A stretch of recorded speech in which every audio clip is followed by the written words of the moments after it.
A continuación, daremos inicio a nuestra cuarta conferencia del Uninterempresarial 2019. Nuestro conferencista es el maestro Benito López, para quien les pido un caluroso aplauso.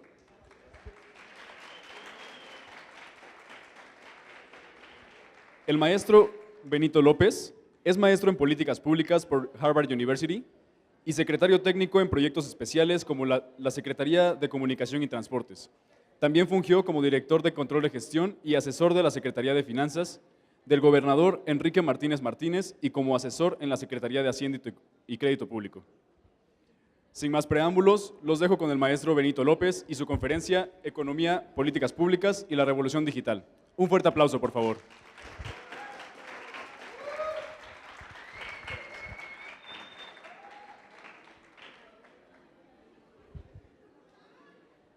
Muy buenas tardes.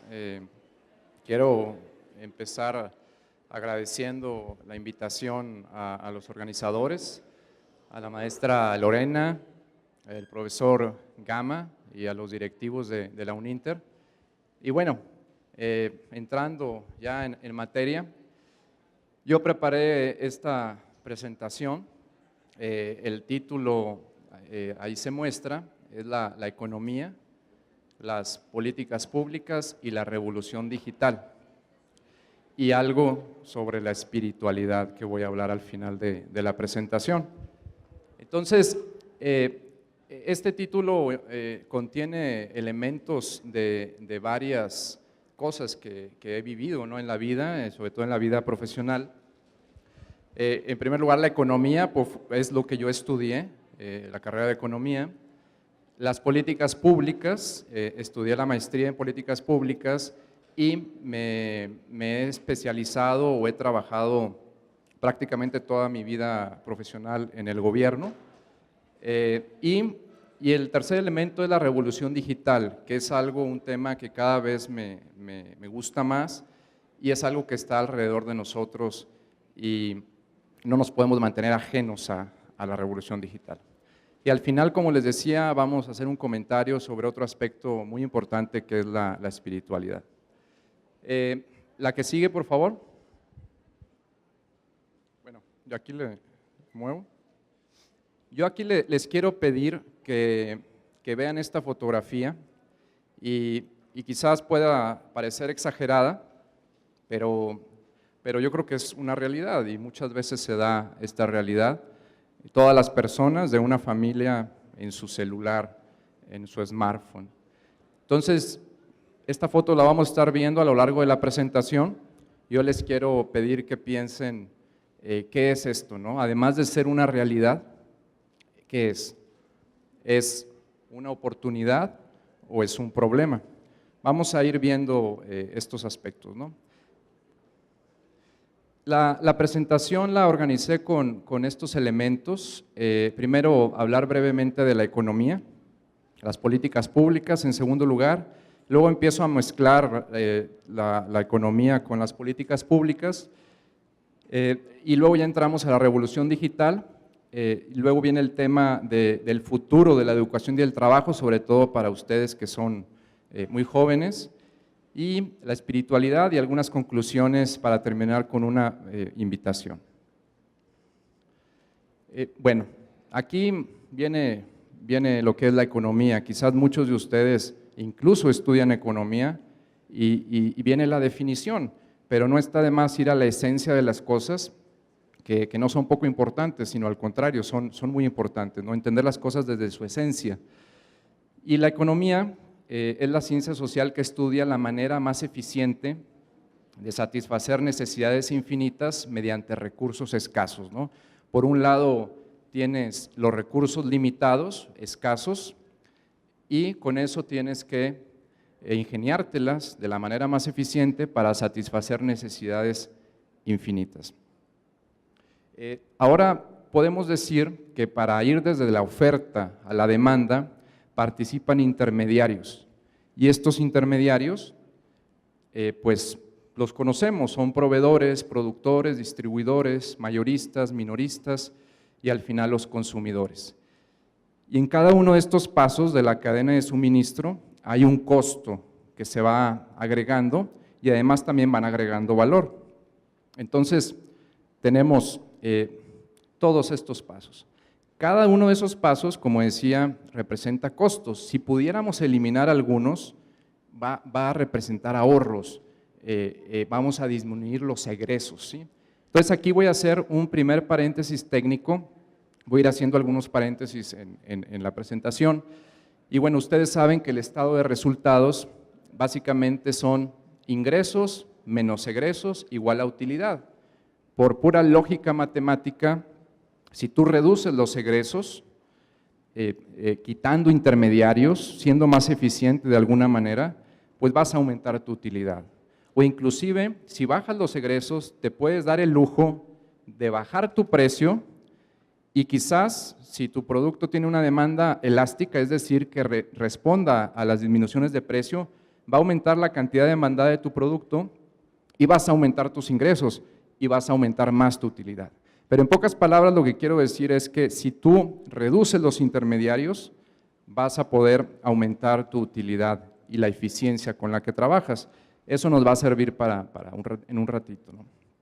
Ahora vamos a hablar de lo que son las políticas públicas.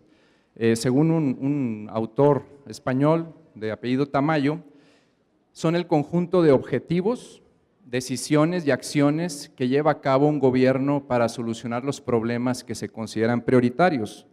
Y hay todo un ciclo de las políticas públicas que es muy lógico, es como se deberían hacer las cosas. A veces los gobiernos no siguen este esquema, pero es el diagnóstico del problema, después el diseño de una solución, después la implementas, evalúas los impactos y monitoreas los impactos, y luego viene un elemento que cada vez toma más relevancia, que es la rendición de cuentas y retroalimentación con los ciudadanos.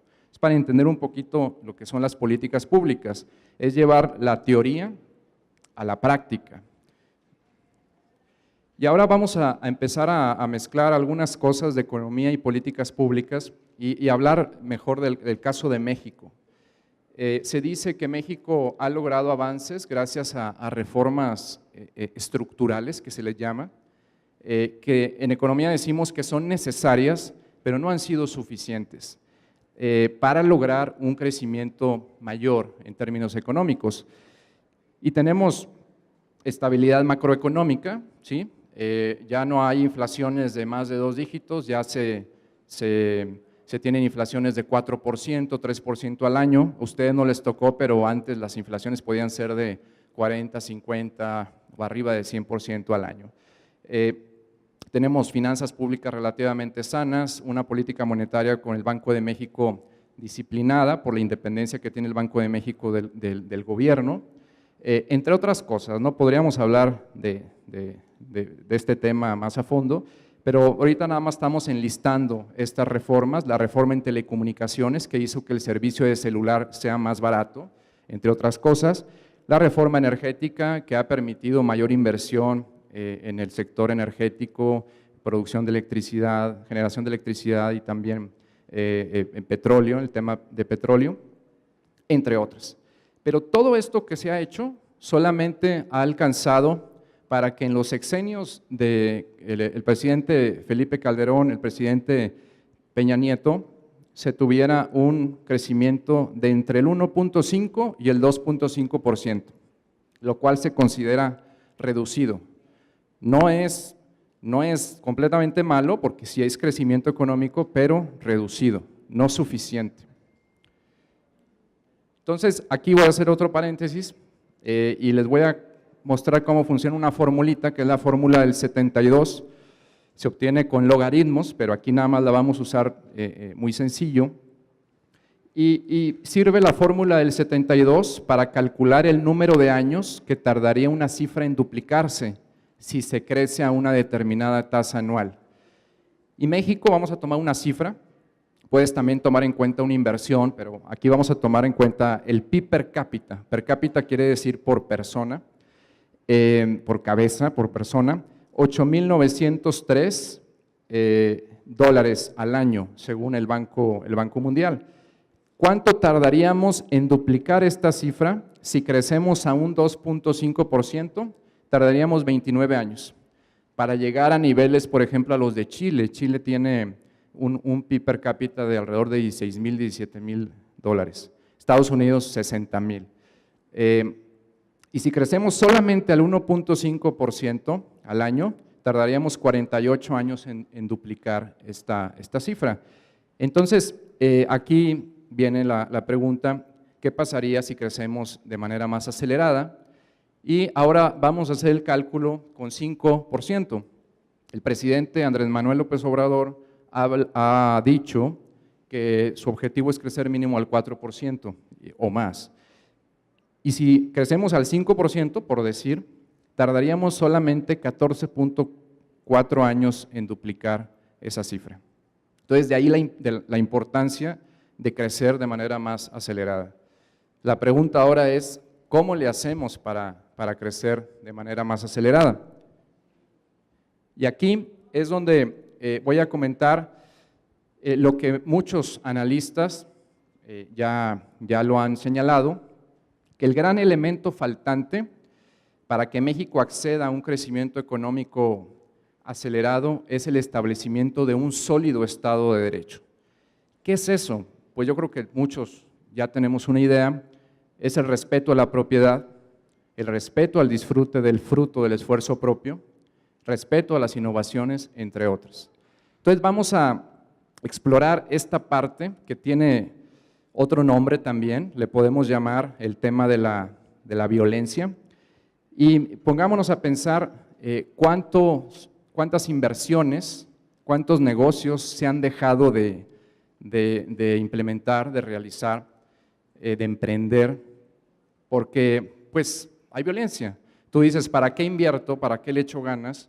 Si luego van a venir a cobrarme derecho de piso, si voy a tener dinero y no voy a poder comprarme un carro que me gusta porque me lo pueden robar, pues ya no estoy tan incentivado, ¿no? O me van a robar el dinero de alguna otra manera. Entonces empieza a haber una merma, si todos esos desincentivos se empiezan a agregar, empieza a haber una merma en la economía.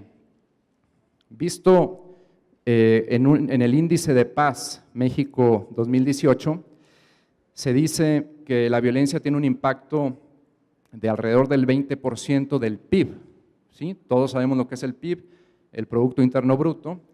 Esto es un monto equivalente a 8 veces el presupuesto en salud de México, 7 veces el presupuesto en educación. Entonces, pues una cifra considerable. Ahora bien, dentro de la violencia hay algo que es específicamente dañino para el emprendimiento económico, que es la extorsión. El economista Luis de la Calle acaba de lanzar un artículo el mes pasado y habla precisamente de los costos que genera la extorsión, que impactan negativamente en el crecimiento y el desarrollo económico. En otras palabras, corroe y merma el incentivo económico para innovar y para progresar. Define la extorsión con la palabra latina extorsionis, que significa separar o expulsar a la fuerza, y puede implicar que alguien sea privado de sus derechos legales, de sus propiedades, de su integridad física, incluso de su libertad. Siendo más específicos, lo pueden implementar no nada más el crimen organizado, también el gobierno. El gobierno también muchas veces extorsiona, cobrando por permisos, por ejemplo, que deben de hacer para agilizar trámites. El crimen organizado con amenazas o cobros de cuotas, el llamado derecho de piso. Personas por servicios públicos, como por ejemplo recoger la basura. Líderes sindicales sin representación real que cobran cuotas y hasta los franeleros, ¿no? Los franeleros son una especie de extorsión también porque te cobran por utilizar el espacio que es público. Y algo especialmente dañino para solucionar este problema es que hay una cifra que se llama la cifra negra. ¿Qué es la cifra negra? Pues que la gran mayoría de los incidentes de este tipo no se denuncian. Se calcula que el 98.3% no se denuncia. Ahora volvemos a nuestro diagrama y vemos todos estos costos, egresos legales que tenemos que pagar por ir de los recursos limitados de nuestra oferta a satisfacer las necesidades de los consumidores, a la demanda. Pero a todo eso hay que agregar los costos de la extorsión, tanto criminal como burocrática. Entonces, aquí el elemento de extorsión todavía vuelve más ineficiente la economía. Daña a productores y consumidores. Piensen en estos daños específicos. Incrementa los costos sin agregar valor. Incrementa la percepción del riesgo sin aumentar el rendimiento que esperas. Y entonces vas a tener que buscar un rendimiento mucho más elevado para que la inversión sea viable. Por lo tanto, cancela muchos proyectos de inversión, reduce la cantidad de inversión, la innovación.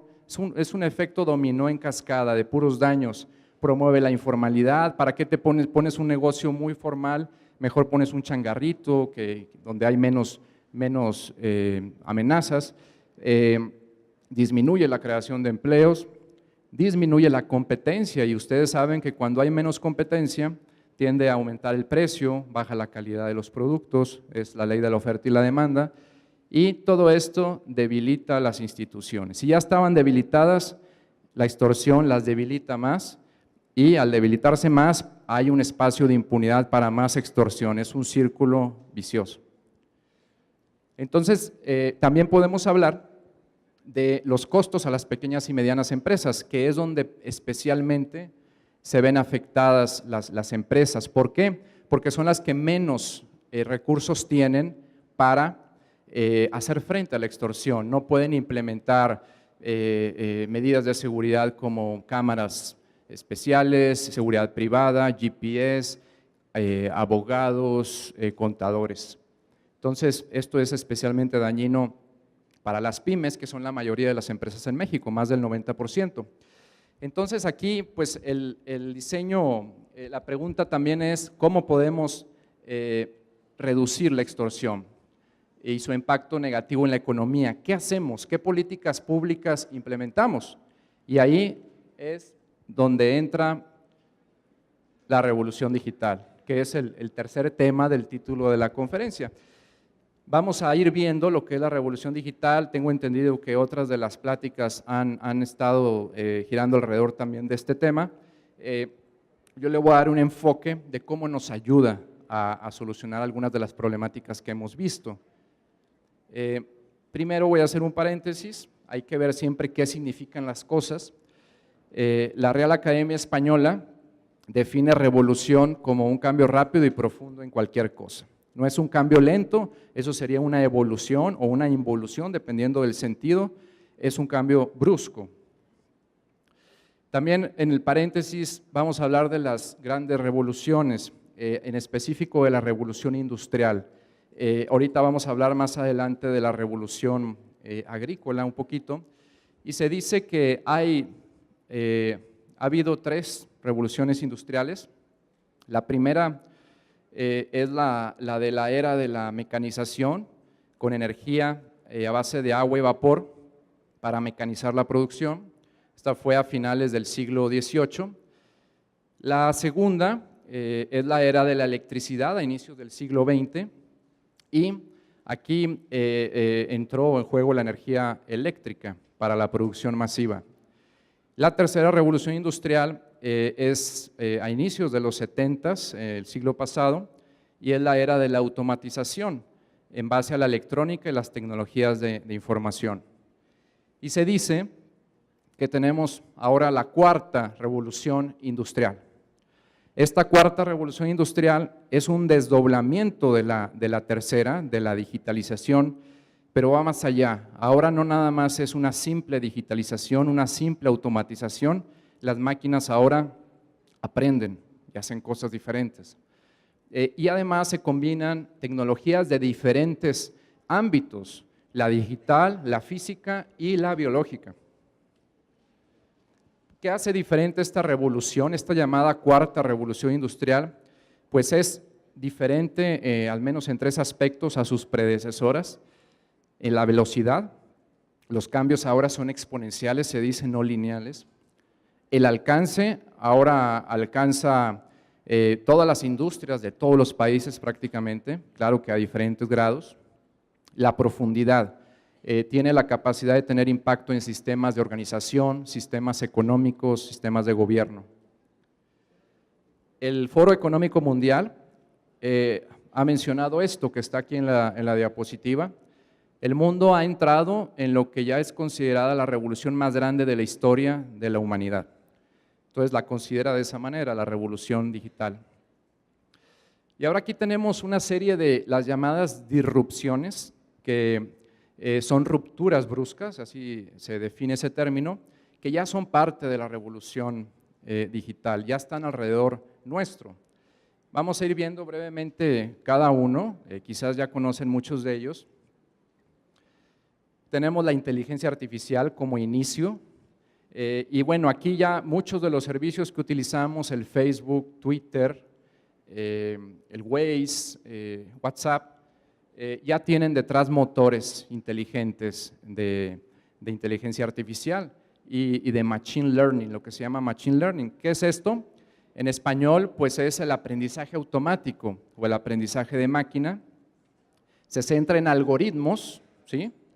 De los que puede aprender y hacer predicciones, que se alimentan a su vez del Big Data. Ahora, ¿qué es el Big Data?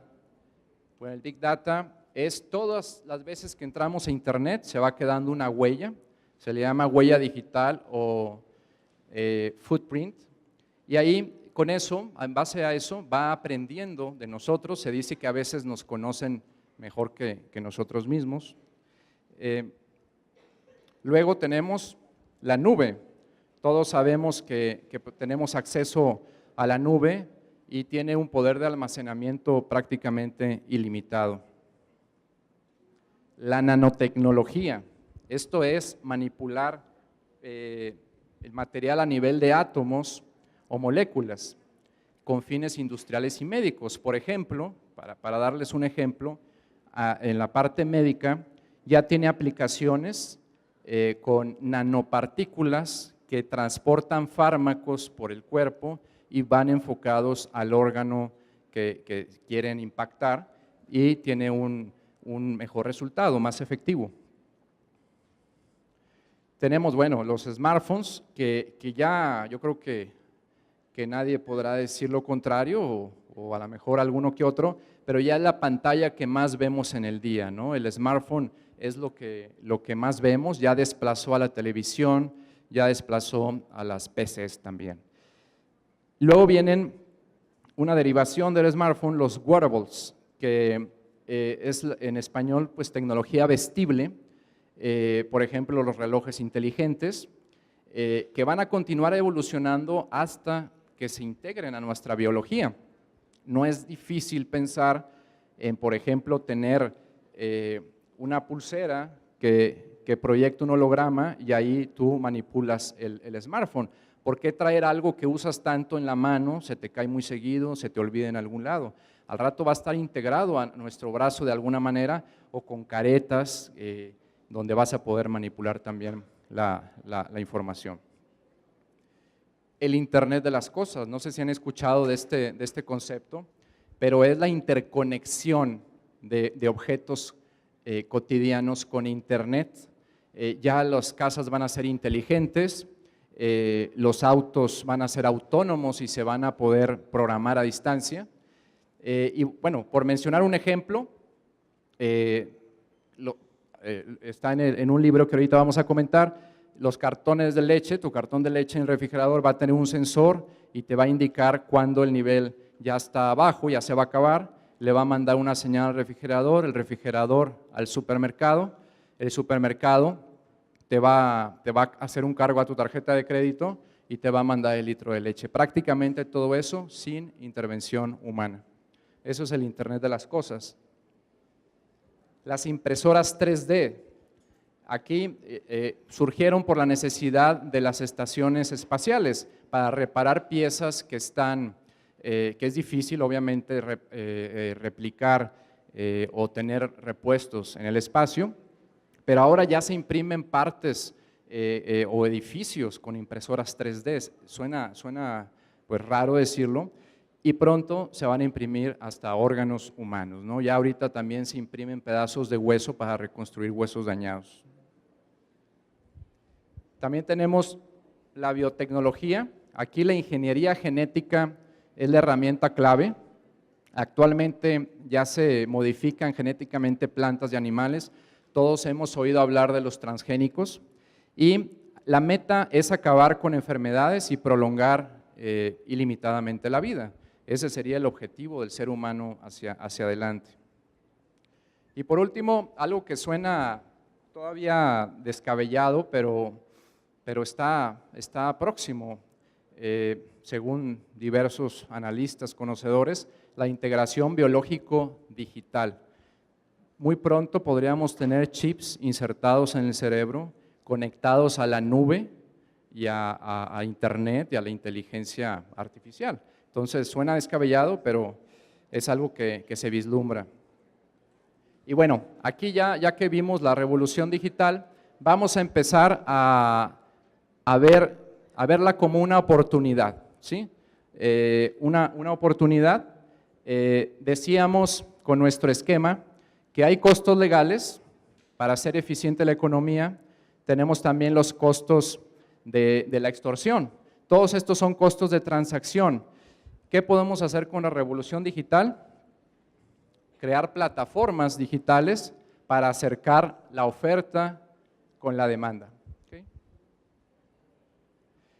Aquí voy a mostrar algunos ejemplos. Creo que ya tuvieron una plática de algunos de ellos, de Uber y Airbnb.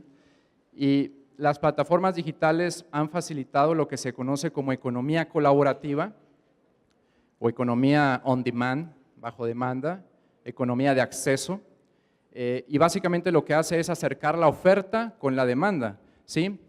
Uber, por ejemplo, es la compañía de taxis más grande en el mundo y no posee vehículos. Airbnb, la compañía de alojamiento más grande del mundo y no tiene bienes raíces. Facebook, la compañía de medios más popular en el mundo y no genera contenidos. Alibaba, que es una empresa china tipo Amazon, pero está dedicada al comercio minorista y no tiene inventarios Alibaba. Y es la más valuada en el mundo. Desde el punto de vista de la oferta, las plataformas digitales, y creo que también van a tener una plática de e-commerce, ayudan a reducir egresos, mejorar los precios, por lo tanto, y satisfacer las demandas de los usuarios más ágilmente. Desde el punto de vista de la demanda, las plataformas digitales permiten tener una cantidad muy superior de clientes potenciales y conocer mejor sus preferencias. Piensen en una tiendita, pues ¿cuánta demanda va a tener esta persona? Pues los que pasen por ahí o los que sepan que está ahí y van a acudir a comprarle. Pero ahora en la era digital, alguien puede tener acceso a millones de clientes potenciales. Yendo más específicos en el tema, las plataformas digitales pueden jugar un rol clave en reducir la extorsión y optimizar el proceso en toda la cadena de suministro. Al reducir el número de intermediarios, y estas son ideas del economista Luis de la Calle también en su artículo, reduce las probabilidades de extorsión, evitas la sobreregulación, transparentas también trámites, promueves la participación de pequeñas y medianas empresas que con poca inversión pueden acceder a mercados donde antes era inimaginable poder acceder. Además, reduces el uso del dinero, disminuye la probabilidad de robo, aumenta la formalidad y el pago de impuestos. Además, se facilita la contabilidad. Ahora, nos podemos preguntar, bueno, ¿todos estos beneficios son aptos para México o son para países desarrollados, Estados Unidos, Suiza, etcétera? Vamos a ver algunas cifras, poquitas, para no tampoco agobiarlos. Según el Banco Mundial, el porcentaje de personas con acceso a Internet en México, fíjense en la línea rosa, ha tenido un crecimiento explosivo, creo que es el año 2008, y pues prácticamente está cerrando la brecha, el gap con Estados Unidos, y bueno, Estados Unidos es la potencia mundial. México tiene alrededor de 64% de población con acceso a Internet y Estados Unidos está cerca, un 70 y tantos, ¿no? Ahora, en las plataformas digitales tienes que pagar de otra manera, con medios electrónicos de pago. ¿Cómo está la cantidad de tarjetas de débito y de crédito en México? Pues ha tenido un crecimiento explosivo también. Estas son cifras del Banco de México. También hay otros medios electrónicos de pago, como monederos electrónicos, como PayPal. Entonces, viene un aumento significativo. Están las condiciones en México para este tipo de plataformas. Y si vemos cifras ya más específicas de comercio electrónico, aquí con esta nota que se basa en las cuentas nacionales del INEGI, vemos que aunque todavía el comercio electrónico representa alrededor de un 5% del PIB, lo importante aquí es la tendencia, el aumento acelerado de la cantidad de dinero que se comercia electrónicamente, la cantidad de bienes y servicios representados en dinero, ¿no? Tasas de alrededor de 25% al año en los años recientes. Entonces, sí están las condiciones para México, se podría decir, pero no puede suceder todo solo. También el gobierno tiene que actuar y ahí es donde entran las políticas públicas.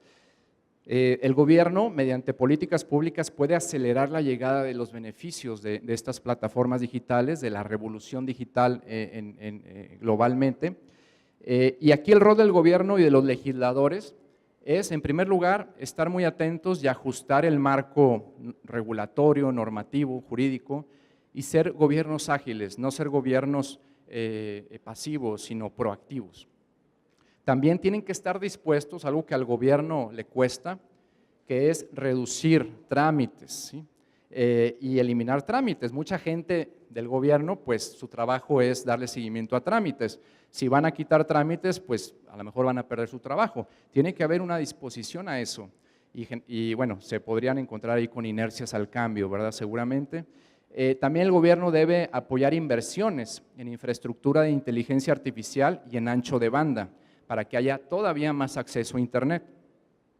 Y algo aquí bien importante, que está sobre todo dedicado a los jóvenes como ustedes, se debe de promover la educación digital, porque quien no tenga acceso a la educación digital se va a ir quedando rezagado, conforme cada vez sea un mundo pues ya dominado por lo digital. Y también el gobierno tiene que estar atento a la desigualdad que se va a ir dando en el mercado laboral, entre los que estén calificados para manejar las tecnologías digitales y los que no, que van a recibir pagos muy diferentes, muy por abajo de los que están mejor calificados. Entonces, utilizando estos dos aspectos finales, yo quiero hacer un paréntesis y les voy a comentar algunas cosas sobre el futuro del empleo, el futuro de la educación, que hay que tomarlo en cuenta. Y aquí creo que traigo un video, es un video del Foro Económico Mundial, es como de 11 minutos, pero yo lo recorté y nada más puse 2 minutos y fracción. Entonces, si le pueden dar clic, por favor.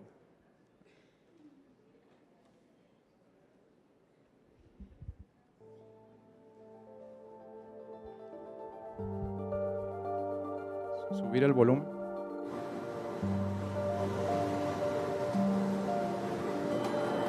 Walking around, you do see different stuff, as far as like the body marriage line. They use a lot of things that help them lift up and move things to the car. You just sit there and, program something, and it has its own set mind to go ahead and do everything. And then as humans, we just come in and take the extra step to help the technology. It's not the cure-all for everything. There's definitely a lot of things where people perform the operation better, but certainly for the right applications, robotics are a huge improvement for the process. The projection of 5 million jobs lost by 2020 to technology is serious, but it's not the main question. Construction, Manufacturing, services, public health and education, these industries will still exist. The main question is, what will be the future of work? How will we define work? How will we share the wealth? From the viewpoint of the labor or jobs, now we really need new education or new training.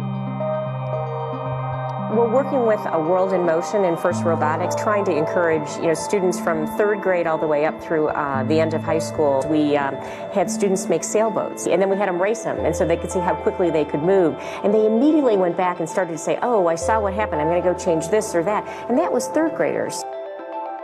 I just given a prize to a kid of 18 years old that has discovered something really very, very unique. Came up with how to get better productivity and better yields for seeds of corn. And so he basically came with the idea that if you would perforate these seeds, you would get more food.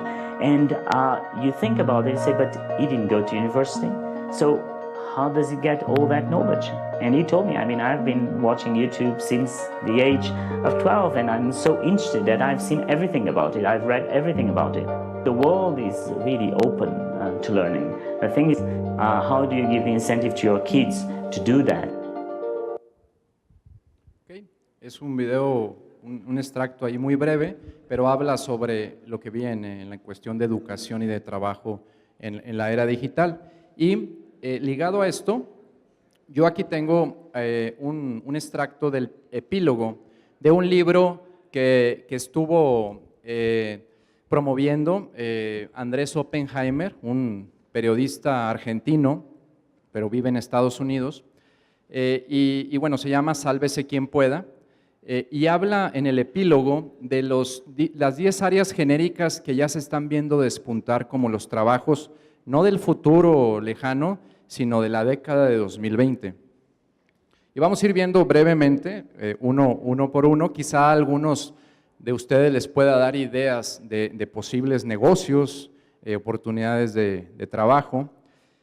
Yo los ordené en cierta secuencia, pero no tiene nada que ver el orden. En primer lugar, profesores y maestros. El autor considera que con la creciente automatización va a ser necesario que haya profesores, maestros, que enseñen a las personas tareas cada vez más sofisticadas ligadas a la revolución digital. Ese viejo esquema de que estudiabas algo y te dedicabas a eso toda tu vida ya es obsoleto. Vamos a tener que estar estudiando permanentemente. Entonces, si ustedes creían que ya con esta carrera tenían, pues van a tener que estar estudiando permanentemente, pero para ustedes va a ser mucho más fácil que para las personas mayores.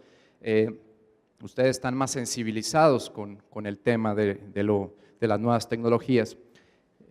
Luego tenemos los analistas de datos y programadores.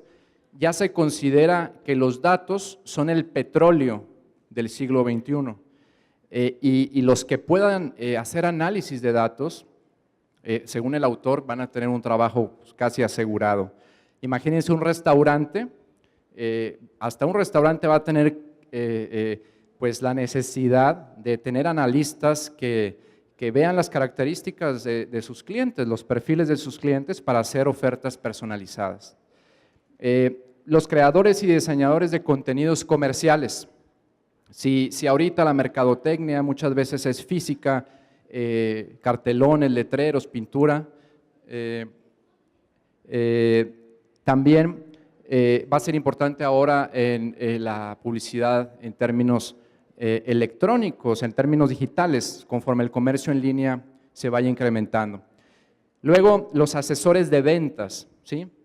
Si antes había vendedores en las tiendas, ahora van a tener que ayudar a la gente que entra a internet a navegar y a darles asesoría de las cualidades y el precio de los productos. Los policías digitales también para cuidar la seguridad de los datos, ¿no? Evitar ciberataques, hackeos.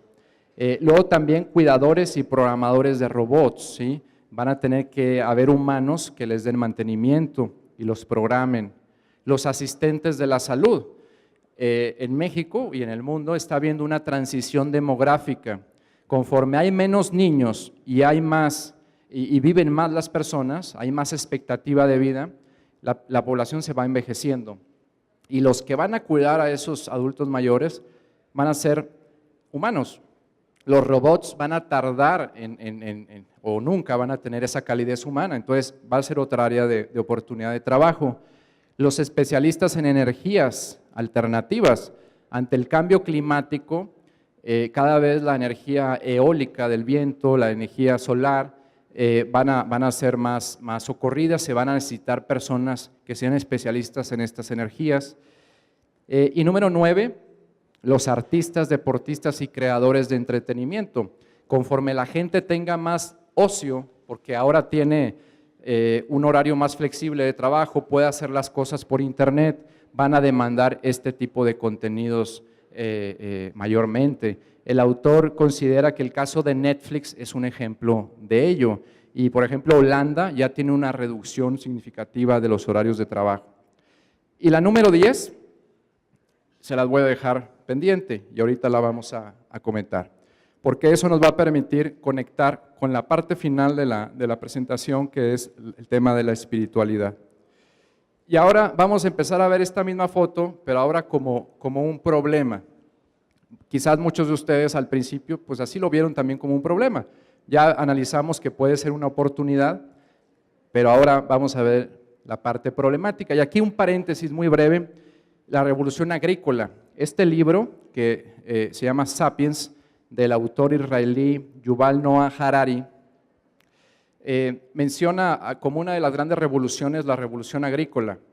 Y ahí comenta, bueno, la revolución agrícola sabemos que los humanos dejaron de ser nómadas, recolectores, cazadores, y se convirtieron en sedentarios, aprendieron a cultivar, a domesticar animales.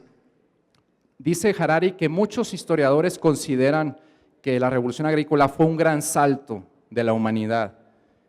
Él dice que es uno de los grandes fraudes de la historia, pero también dice que es difícil mantenerse ajeno. ¿Y por qué? Porque es uno de los grandes fraudes, porque se ven muchas veces los beneficios, pero no se ven los costos. Por ejemplo, las sociedades agrícolas estaban más expuestas a morir por hambre que las nómadas, porque estaban confinados en un lugar.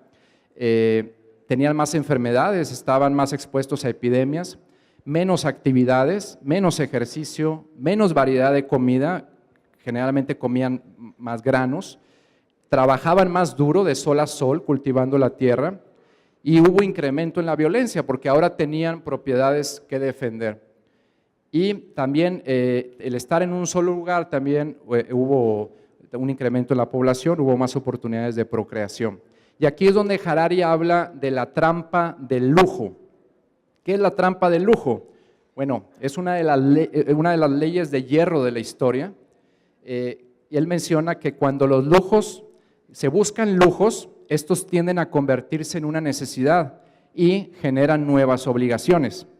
Por ejemplo, las sociedades agrícolas creyeron que lograrían tener una vida mejor al tener más alimento, pero lo cierto fue que la abundancia de grano y el sedentarismo incrementó la procreación, incrementó la población y se vieron obligados a mayor producción de alimentos.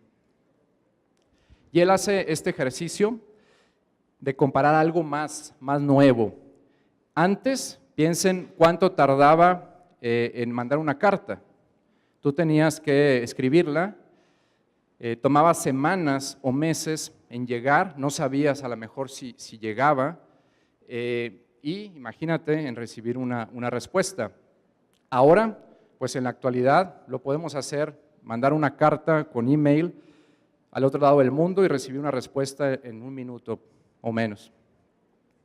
La pregunta, bueno, nosotros creemos que ahorramos tiempo y trabajo. La pregunta es, y la hace Harari en el libro, si vivimos una vida más relajada y en paz, y la respuesta tristemente es que no, vivimos más acelerados, tratando siempre de más y más y más buscar más cosas, ¿no? Tener más información, responder más mensajes, ver qué me llegó, ver qué información hay.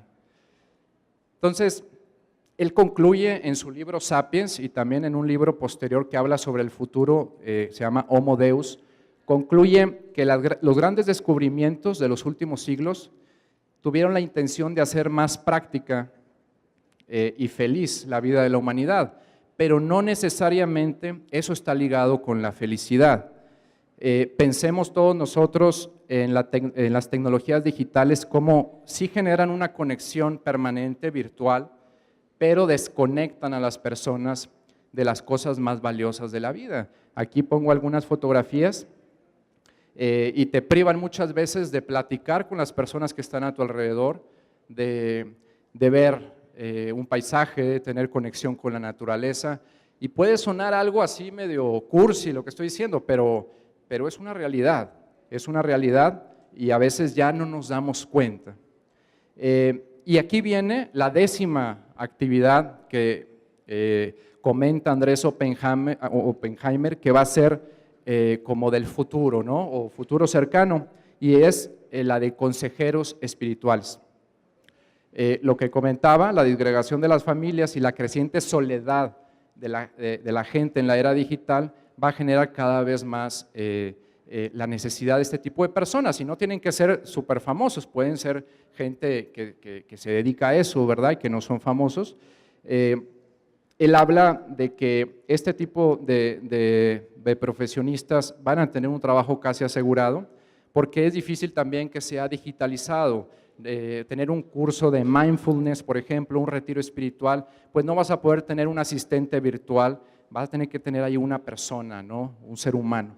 Y muchas veces, dice él, invocando sabidurías ancestrales, nada nuevo, sino cosas que ya el ser humano había pensado en algún momento. De hecho, este psicoanalista alemán, Erich Fromm, es judío alemán, menciona que el ser humano tiene 2 orientaciones básicas, el ser y el tener. Él dice que el tener implica adquirir y poseer cosas, incluso personas, y el ser se centra en la experiencia, en intercambiar, comprometerse, compartir con otra gente. Entonces, es algo importante ver si queremos nada más tener, más tecnología, facilitar la vida, más comodidad, o también nos preocupamos por el ser. El autor alemán, este es uno de los más leídos en Estados Unidos, o el más leído de este giro de escritura, de literatura, Eckhart Tolle, es el autor del Poder de la Hora, ¿sí? un libro buenísimo. Él menciona esto, fíjense bien, las cosas y las condiciones externas pueden darte placer, pero no pueden darte alegría. Nada puede darte alegría. La alegría no tiene causa y surge de adentro como alegría de ser. En otro libro que él tiene, que se llama Una Nueva Tierra, él habla de que cuando estamos embebidos en tener más cosas, hay un sufrimiento, pues piensas que dependes de eso para ser feliz y nunca hay una satisfacción. Y tienes que ir aprendiendo a desapegarte de las cosas, el desapego del tener, y entonces empiezas a aceptar que las cosas son impermanentes, no son para siempre, no son tan importantes, y empieza a entrar una paz, una alegría y el amor, dice él, y ya estás entrando en el ámbito del ser. Entonces, pues básicamente eso es lo que yo tenía preparado. Bueno, de hecho él menciona que hay una canción de los 60 de los Rolling Stones que se llama Satisfaction, donde él resume ahí que esa canción muestra el vivir con la ilusión de siempre necesitar más y no poder sentirse satisfecho. No sé quiénes de aquí la conocen, pero es una canción muy famosa, ¿no? Y habla de eso, de la cultura del no puedo tener suficiente para sentirme satisfecho. Y bueno, ya para concluir, ya me están diciendo que es el tiempo. Básicamente todo lo que he dicho se resume en estas ideas. La cuarta revolución industrial llegó para quedarse. Puede ser una oportunidad, pero también puede ser un problema. No nos olvidemos de eso. Tiene el potencial de incrementar la eficiencia, ya lo veíamos, Los gobiernos deben de promoverla mediante políticas públicas específicas y también tiene el potencial de robotizar a la humanidad, de quitarle su alma, ¿no? He leído por ahí que así le han comentado, pero depende de nosotros si nos conformamos con solo tener o si también nos ocupamos de ser.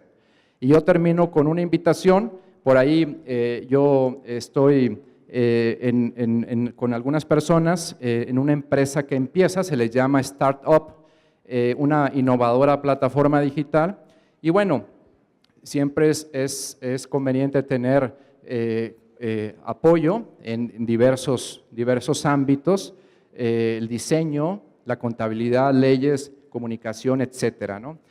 Informática. Entonces, si alguno estuviera interesado, pues con gusto podemos platicar, ahí está mi correo electrónico. Pues muchas gracias.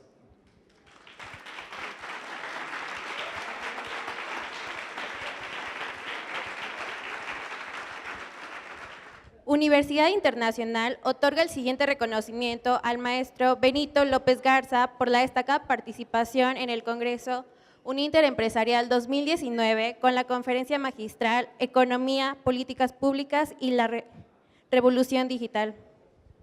Muchas gracias.